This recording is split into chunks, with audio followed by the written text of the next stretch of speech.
నమస్కారం. ప్రస్తుతం మనతో పాటు జ్యోతిష్య బ్రహ్మ నవరత్న నిపుణులు, ప్రముఖ ఆధ్యాత్మికవేత్త, ప్రముఖ జ్యోతిష్య వాస్తు పండితులు బ్రహ్మశ్రీ ఉమామహేశ్వరరావు గారు ఉన్నారు. వారితో మాట్లాడిద్దాం. నమస్కారం గురుగారు. ఆయుష్మాన్ భవ.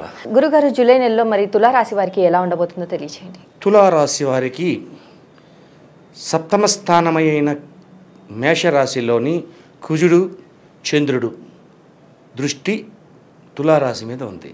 అంటే శుభదాయకమైన దృష్టిగా చెప్పబడుతుంది. తులారాశి వారు ఈ యొక్క సంవత్సరం ఈ యొక్క మాసమందు ధనములుగా కానీ స్థలములుగా కానీ ఇళ్ళ గురించి కానీ యోచన చెయ్యండి. మనం కొనాలి అని. ఇంకా భార్య పేరు మీద, భర్త అయితే భార్య పేరు మీద కొనడానికి చేయండి.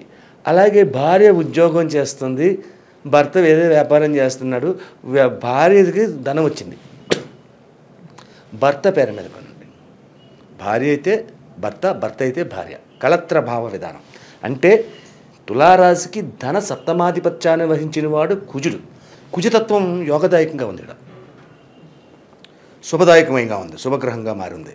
కాబట్టి అటువంటి ఆలోచన ఎప్పుడైతే చేస్తారో ఆ ఆలోచన సఫలీకృతమవుతుంది. అలాగే భార్యాభర్తల యొక్క కలయిక కూడా చాలా అనుకూలవంతమైన పరిస్థితుల్లో ఉంది. ఎట్టి పరిస్థితుల్లోని చెడ్డతనంగా లేదు. కానీ ఇక్కడ ఉద్యోగస్తులు, వ్యాపారస్తులు, అలాగే చిరు ఉద్యోగులు అంతా బాగానే ఉంది కదా అనుకుంటే, పెద్దగా సంపాదన చేసినప్పుడు స్థలాల గురించి ఇళ్ళ గురించి చెప్పమన్నాను. కానీ వీళ్ళకి ఖర్చు అధికమైపోయింది. ఇక్కడ సంపాదన తగ్గిపోయింది, ఖర్చు అధికమైపోయింది. అంటే 10,000 రూపాయలు సంపాదించేవాడికి 12,000 15,000 ఖర్చు వచ్చేస్తుంది. ఇక్కడ అధికమైన ఖర్చుకు గురైపోతున్నారు, మనశ్శాంతిని కోల్పోతున్నారు. ఎవరి వల్ల? బంధువర్గం వల్ల మనశ్శాంతిని కోల్పోతున్నారు. వీళ్ళు బంధువర్గము ఉపయోగకరమైన వర్గముగా లేదు. అంటే మేనమామలు, అలాగే పెద్ద తండ్రి పిన్న తండ్రి కొడుకులు, అలాగే దూరపుగా ఉంటారు కదా, కొంచెం ఉండే బంధువర్గం ఉంటారు. వీళ్ళ మీద కనుదృష్టి ఎక్కువగా ఉంది. వీళ్ళు వల్ల నష్టదాయకమైన పరిస్థితులు పొందుతున్నారు. అంటే మోసగారితనానికి గురవుతున్నారు. ఎప్పుడు కూడా మోసగారితనానికి గురవడానికే వస్తుంది. కుజుడు చంద్రునితో కలిపి ఉండి, చంద్రుడు ఏమయ్యాడు? బహుళ ఏకాదశి అయింది. ఇక్కడ చంద్రుడు క్షీణత్వం పొందాడు. క్షీణచంద్రుడు ఎప్పుడైతే దృష్టి పడుతుందో మోసానికి కారకుడు అవుతాడు. చీకటి, అక్కడ చీకటి ఉంది. చీకటిలో ఏం చేస్తున్నారు? వెలుతురుంటే మనకు అర్థమవుతుంది. చీకటి వలన అర్థం కాని పరిస్థితికి గురవుతున్నారు. కాబట్టి యువకులు, అంటే కొంచెం వయసులో ఉన్నవాళ్ళు, వయోవృద్ధులు గురించి నేను చెప్పట్లేదు, వయసులో ఉన్నవాళ్ళు జాగ్రత్త పడాలి. ఖర్చులు ఎక్కువైపోతున్నాయి. వీళ్ళ వల్ల, బంధువర్గం వారి వల్ల నష్టదాయకమైన పరిస్థితులు పొందుతున్నారు. ఇంకేముంది, నీకు ఇంత వచ్చేస్తుంది, నేను ఇంత ఇచ్చేస్తున్నాను అని చెప్పేసి గొప్ప కవులు చెప్తారు. అంత రాక్కలేదు, ఇంత తేవక్కలేదు, మన దగ్గర ఇంత పోకుండా ఉండే చాలు. అదే జరుగుతుంది ఇక్కడ. బంధువర్గము వారి వల్ల నష్టదాయకమైన ఫలితములు ఈ తులారాశి వారు ఈ మాసంలో పొందుతున్నారు. తస్మాత్ జాగ్రత్త.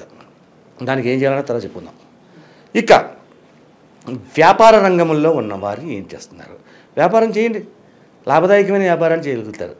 అన్ని రంగముల వారికి బాగుంటుంది వ్యాపారంలో. వస్త్ర రంగమే కాదు, సిమెంట్, ఐరన్ ఎక్కువగా బాగున్నది. సిమెంట్, ఐరన్, ఆయిల్, అటువంటివన్నీ కూడా బాగా లాగుతుంది. రియల్ ఎస్టేట్ చేసేవారికి కూడా సుప్రసిద్ధంగా ఉంది, అంత బాగా జరుగుతుంది. అంటే లాభాలని ఆర్జించుతున్నారు. కానీ ఏంటంటే కొంత లాభం మాత్రమే పొందగలుగుతారు. ముందుగా దృష్టిలో పెట్టుకోవాలి. మనం కూడా చెప్పేవాళ్ళం కూడా, ఆషాఢ మాసం ఒక ప్రాజెక్టులోనే చేస్తున్నాడు ఒక ఆయన రియల్ ఎస్టేట్కి. ఒక 50 లక్షల రూపాయలు సైటు అమ్మడం జరిగింది. 50 లక్షల సైటు బ్యారెంటీ వచ్చింది. 50 లక్షలు మీ చేతికి రావు, అడ్వాన్స్ కొంత మాత్రమే వస్తుంది. కానీ వ్యాపారం జరిగింది కదా, ఇవాళ కాకపోయినా రేపైనా వస్తుంది అని నమ్మకం ఉంది. అంటే 50 లక్షల్లో ఒక 10 లక్షలు మీకు వచ్చిన నెక్స్ట్ మంత్లోకి వెళ్తుంది. అటువంటి విధంగా రియల్ ఎస్టేట్ రంగంలో జరుగుతుంది. అది లాభదాయకమే. ఇక ఈ యొక్క ఉద్యోగ రంగముల్లో విదేశ గమనములు చేసి విదేశాల్లో స్థిరతత్వాన్ని పొందాలి అనుకున్న వాళ్ళకి శుభదాయకమైన ఫలితాలు మళ్ళీ పొందుతున్నారు ఈ తులారాశి వారికి. అంటే ఓవరాల్గా చెప్పుకోవాలంటే తులారాశి అన్ని రంగాల వారికి కూడా శుభదాయకమైన ఫలితాలు ఉన్నాయి. అయితే బంధువులతో మాత్రం అత్యధిక జాగరూకతని వహించుకోవాలి, లేకపోతే నష్టదాయకం అన్ని రంగాల వారు కూడా. ఇక పత్రికా విలేకరుల గురించి చెప్పుకోవాలి. ఇక్కడ తులారాశిలో పత్రికా విలేకరులు, ఈ స్టూడియోల గురించి మాట్లాడతలేదు, ఇక్కడ పత్రికల గురించి చెప్తున్నాను. పత్రికా విలేకరులకి ప్రాణగండం అనేది చూపించబడే పరిస్థితి కలుగుతున్నది. అధికమైన నష్టదాయకమైన ఫలితాలు పొందడానికి ఉంది. కాబట్టి పత్రికా విలేకరులు అంటే జర్నలిస్టులుగా బయటికి వెళ్తుంటారు. ఆ వెళ్ళే వాళ్ళు వెనక ముందు చూసుకుని ముందడుగు వేయకుండా ఆచితూచి మాట్లాడుతూ ఎదరికి వెళ్ళాలి. ఇది ఈ తులారాశి వారిలో ప్రత్యేకంగా చెప్పబడడానికి పత్రికా విలేకరుల గురించి చెప్పాలి. అయితే ఈ యొక్క తులారాశి వారికి బంధువర్గం వారి వల్ల వస్తున్న కష్ట నష్టములు, ఈ పత్రికా విలేకరుల గురించి ప్రాణగండములు ఇటువంటి తగ్గాలంటే మనం ఏం చెయ్యాలి, ఏ పరిహారాన్ని చేస్తే ఇందులోంచి బయటికి వస్తారు తులారాశి వారు? తులారాశికి ఆధిపత్యాన్ని వహించిన వాడు శుక్రుడు. తులారాశికి వృషభ రాశికి కూడా. కానీ తులారాశిలో ఉన్న నక్షత్రాలు ఏంటి? చిత్తా నక్షత్రం 2-3 పాదాలు, 3-4 పాదాలు, విశాఖ నక్షత్రం 3 పాదాలు. ఇటువంటి నక్షత్రాలన్నీ కన్యరాశిలో తులారాశిలో ఉన్నాయి. స్వాతి నక్షత్రం 4 పాదాలు ఈ తులారాశిలో ఉన్నాయి. ఈ తులారాశి వారికి మినువులను లేకపోతే మినుములతో చేసిన వంటకం అంటే ఏంటంటే మినపగారెలు. కొన్ని మినపగారెలు మీ ఇంట్లో చేపించండి, బయట కొనిపించండి, లేదంటే ఏదైనా పర్లేదు. అవి తీసుకొచ్చి అల్లము చట్నీ, కొబ్బరికాయ చట్నీ 2 చట్నీలు ఉండాలి ఇక్కడ. ఒక 2 గారెలు, ఇది మాత్రం అల్లం చట్నీ, మాత్రం కొబ్బరి చట్నీ వేసి ఒక కవర్లోనో పొట్లలో కట్టి ఒక 10 మందికి లేకపోతే 8 దగ్గరికి, ఈ ఒక 5గురికి తక్కువ అనుకుంటే దానం చేయండి. దానం చేసిన తర్వాత వీటితో పాటు ఒక వాటర్ ప్యాకెట్ కూడా ఇవ్వండి. ఎప్పుడైతే మినువులతో చేసింది, స్వాతి నక్షత్రానికి సంబంధించిన మినువులతో చేసింది కొబ్బరి చట్నీ అంటే, అల్లవ చట్నీ అంటే, దీనివల్ల కాంబినేషన్ గ్రహ కాంబినేషన్ చెప్పాము. ఈ గ్రహ కాంబినేషన్ వల్ల ఎప్పుడైతే ఇలా చేస్తారో బంధువర్గము దగ్గర నుంచి వచ్చే నష్టదాయకమైన ఫలితములు పోతాయి. అలాగే శుభదాయకమైన ఫలితాలు పొందుతారు.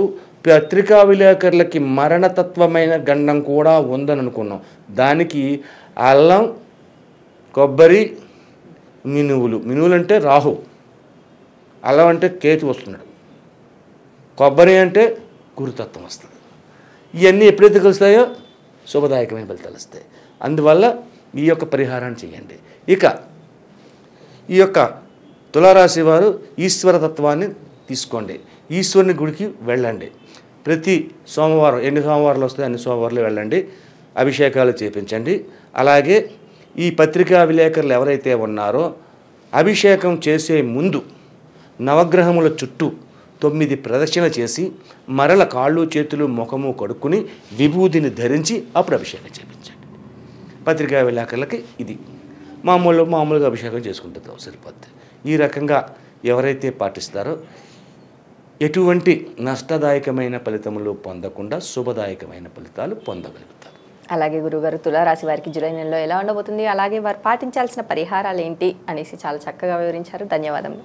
మా యూట్యూబ్ని మీరు అందరూ శ్రద్ధగా చూస్తున్నారు. అలాగే మీ దగ్గర నుంచి మాకు చాలా కాల్స్ వస్తున్నాయి, ఆనందదాయకంగానే ఉన్నది. కానీ ఒక చిన్న విషయాన్ని మీకు తెలియపరచాలి. ఏమిటి అంటే మనం చెబుతున్నది తిది వార నక్షత్ర యోగ కరణములతో పాటు గ్రహ సంచారమును చూసుకుంటూ గోచార ఫలితాన్ని మాత్రమే చెబుతున్నాం. అంటే వెంకటేశ్వరరావు అనే పేరు వాళ్ళు ఉన్నారు. వెంకటేశ్వరరావు ఎంతమంది ఉన్నారు? కొన్ని కోట్ల మంది ఉన్నారు. అందరికీ ఒకటే ఫలితం రాదు. అలాగే ట్విన్స్ పుట్టారు, రాముడు లక్ష్మణుని పేరు పెట్టారు. వాళ్ళిద్దరి జాతకం ఒక రకంగా ఉండదు, రకరకాలుగా మారిపోద్ది. అలాగే మనం చెప్తున్నది గోచార ఫలితంలో చెప్తున్నాం కాబట్టి 100% మీ జాతకం కాదు. మీకు కొన్ని పాయింట్స్ మాత్రమే కలుస్తుంటాయి. ఒక 50% 60% కూడా కలవచ్చు. ఉన్నదంతా కరెక్ట్గా మీకు అనువదించడం జరగదు. కాబట్టి ఇది తెలుసుకోవాలంటే మన స్వజాతకము అంటే ఏ తిది వార నక్షత్ర యోగకరణాల్లో పుట్టాము, ఏ నక్షత్రంలో పుట్టాము, అటువంటి సమయంలో పుట్టాము, దీని వలన జరుగుతున్న గ్రహబలం ఏంటి అన్నది. అంటే ఇక్కడ మనం చెప్పుకోనిది ఒక్క గోచార చక్రాన్ని మాత్రమే చూసి చెప్తున్నాం. అదే మీ జాతకాన్ని చెప్పాలి అంటే రాశి చక్రం చూడాలి, భావచక్రం చూడాలి, నవాంశ చక్రం చూడాలి, ఇంకా చాలా చక్రాలు ఉంటాయి. ఎన్నట్లకంటే ముఖ్యమైనది ఈ 3 చక్రాలు మేము చూసి చెప్తాం. చూసినందువల్ల మీకు 100% వస్తుంది.